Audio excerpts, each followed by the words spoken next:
العرض لفرقة الفرقة القومية للطفل بأساس ثقافة السويس، وبعنوان نوارة والناي.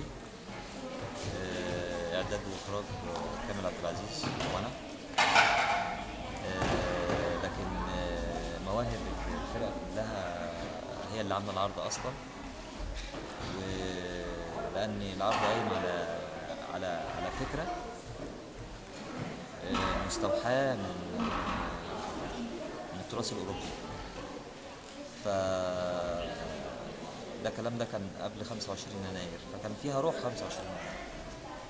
فلما دخلت الثورة بدأنا بعد كده نتشكل بالعرض من خلال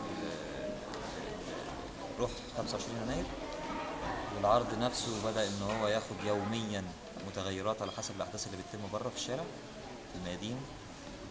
بياخد متغيراته من الشارع نفسه، بيجدد نفسه كل ما بيتعرض بتلاقي فيه حاجة جديدة.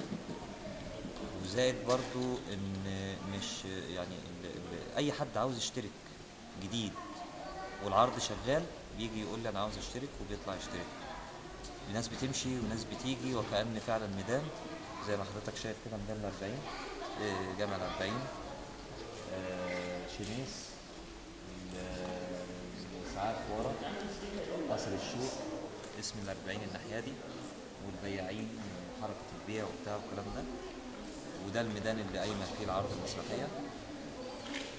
فأي حد عنده موهبة، حد عنده أي حاجة، بيجي بيقول لي أنا عايز أمثل، عايز أغني، عايز أرقص، عايز أعمل أي حاجة، عايز أتنطط، عايز أعمل جمباز، عايز أعمل أي حاجة، بوظفه داخل دراما العرض نفسها. لأن ثورة، احنا دلوقتي العرض نفسه بيحاكي الثورة، ومن خلال برضو أوجه الخير والشر، أوجه الفساد، أوجه الضمير، أوجه العدالة الاجتماعية، أوجه إن الموضوع عند الطفل يعني برضو. محاكاة ل 25 يناير في صورة مسرحية من خلال الطفل، من خلال الطفل. ونظرة الطفل. يعني أنا بسأل الأطفال كتير إيه رأيكم؟ طب لو هنا هتقولوا إيه؟ حتى الهتافات، الولاد هم اللي عاملين هتافاتهم بنفسهم داخل العرض. العرض هيتم على مسرح قصر ثقافة السويس بكرة إن شاء الله. بكرة بإذن الله. إن شاء الله. هيبقى في عروض في أماكن تانية ولا العرض اليوم واحد؟ والله إحنا مقيدين من خلال ثقافة جماهيرية إنها بتقولك في عندك اليوم الفلاني هتعرض، مفيش عروض تاني، لغاية دلوقتي مفيش أي عروض تاني. بس يعني أنا بتمنى إن العرض يتعرض، لأن ولادنا دول مش أقل كفاءة من أي حد موجود في مصر كلها. السويس فيها نماذج هايلة يعني. مش بتكلم عليا ولا على العرض ومواهب العرض.